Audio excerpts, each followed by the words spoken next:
কেন্দ্রীয় বাহিনী নিয়ে উস্কানি তৃণমূলের, কেন্দ্রীয় বাহিনী নিয়ে মিথ্যাচার তৃণমূল বিধায়কের। বাসন্তের তৃণমূল বিধায়ক শ্যামল মণ্ডল মহিলাদের ঝাঁটা হাতে প্রতিবাদের নিদান দিচ্ছেন তৃণমূল বিধায়ক। এত আগে বাহিনী এনে ভয় দেখানোর চেষ্টা, বাহিনীর বিরুদ্ধে উস্কানি শ্যামল মণ্ডলের।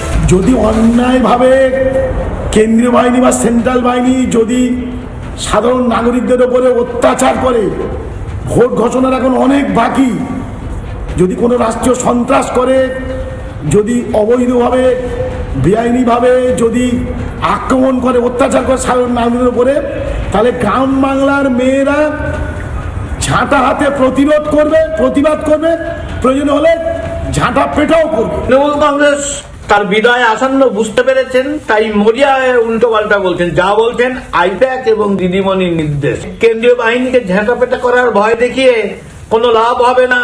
এবার প্রস্তুত থাকুন, বিভিন্ন সরকারি দলের বিধায়কদের পাবলিক ঝাঁটাপেটা করছে। আমার পাড়া আমার সমাধানেই শুরু হয়েছে। তাই ভোটের দিন এরকম কোনো কিছু দেখলে জনগণ আপনাদের ঝেঁটা পেটা করে একদম বাংলা থেকে বিদায় করে বাংলাদেশে পাঠিয়ে দেবে।